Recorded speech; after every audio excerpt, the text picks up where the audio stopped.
안녕하세요, 김지현입니다. 반갑습니다. 오늘은 16번째 시간입니다. 주제는요, 직무평가는 도대체 어떻게 하나요? 라는 것입니다. 굉장히 어려운 주제인데요. 한번 살펴보도록 하겠습니다. 직무평가를 왜 할까요? 바로 첫 번째는요, 어떤 직무의 상대적 가치를 밝히기 위함입니다. 그래서 이 직무가 조직의 목표를 달성하는 데 있어서 얼마나 공헌을 하는가 라는 거고요. 직무들 간의 상호 의존성이 높기 때문에 개별 직무들, 이들의 성과와 조직 전체 목표를 달성하는 데 있어서 관계를 명확하게 밝히는 것은 사실 굉장히 어려운 일입니다. 평가 요소는요, 어떤 작용 요건도 될 수 있고, 또 그 일을 하는 데 있어서의 노력, 집중도, 부담, 그리고 또 위험 요소, 이런 것들이 평가 요소가 될 수 있고요. 목적은 결국은 임금의 공정성을 확보하자, 또는 인력 확보나 배치, 이동 경로를 정하는 데 있어서 합리성을 확보하자라는 것이 바로 직무평가의 목적입니다.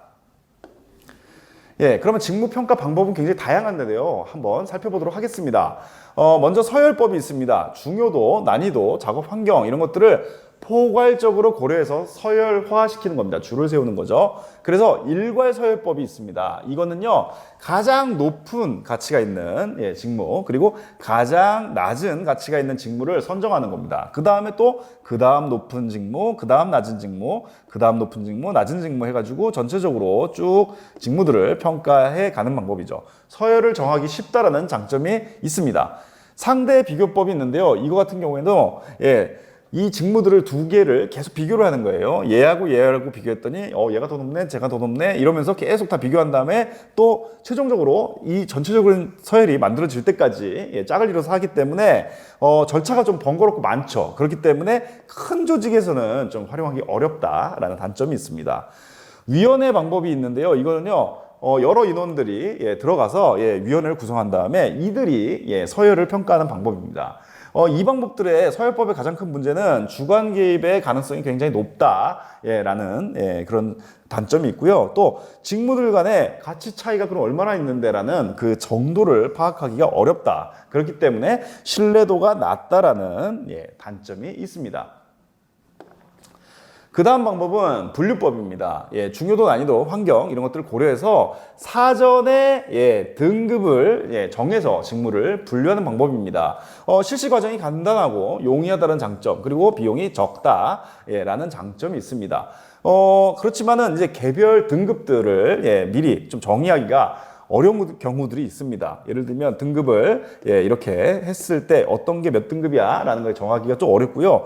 또 어떤 직무가 두 가지 등급에 걸치는 경우가 있어요. 직무를 딱 널려다 보니까 여기에도 들어가고 여기에도 들어가는, 이렇게 사이에 걸쳐 있는 이런 경우가 좀 판정하기가 어렵기 때문에 이런 경우는 주관성이 개입이 돼서 실제 논란을 발생할 가능성이 굉장히 높다라는 단점이 있습니다.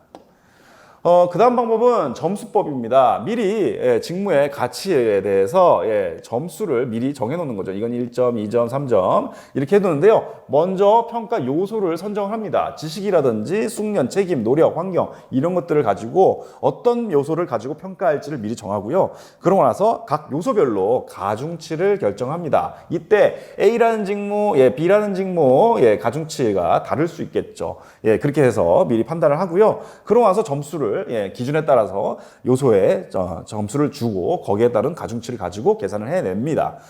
그러다 보니까 구체적인 가치 비교를 하다 보니까 조금은 평가자의 주관을 최소화할 수 있다. 그러면서 동시에 임금의 합리성이라든 공정성을 확보한다라는 장점이 있습니다. 하지만 이제 가중치가 결정하는 데 있어서 평가자의 주관 개입이 많고요. 또 이 방법은 시간과 비용이 많이 든다라는 단점이 있습니다. 요소 비교법이 또 있습니다.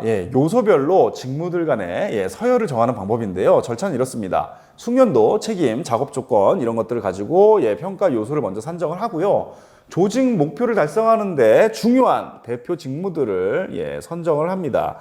이것들을 가지고요. 직무 기술서, 직무 명세서 앞에서 배우셨죠? 그걸 가지고 대표 직무들을 갖다가 평가 요소별로 서열화를 시킵니다. 평가 요소별로요. 그러고 와서 이 대표 직무들이 임금을 시간당 얼마나 받아가는 건지 돈하고 매칭을 시킵니다. 임금을 하고요. 그러고 나서 각 직무들의 요소별로 해서 서열하고 실제 임금하고 어떻게 정말 같은가 이런 걸 보는 거죠. 직무의 등급이 굉장히 높다, 가치가 높다고 봤는데 임금은 굉장히 낮은 경우가 있고 임금은 굉장히 많이 받고 있는데 가치가 낮은 경우, 이런 경우를 조정을 합니다. 이런 불일치를 조정을 하고 나서 최종적으로 대표 직무들을 전부 다 계산을 한 다음에 다른 나머지 직무들을 평가하는 방식으로 하고 있습니다. 예, 오늘은 이렇게 16번째 시간 좀 말씀드려봤고요. 다음 시간에는 더 유익한 내용으로 찾아뵙도록 하겠습니다. 감사합니다.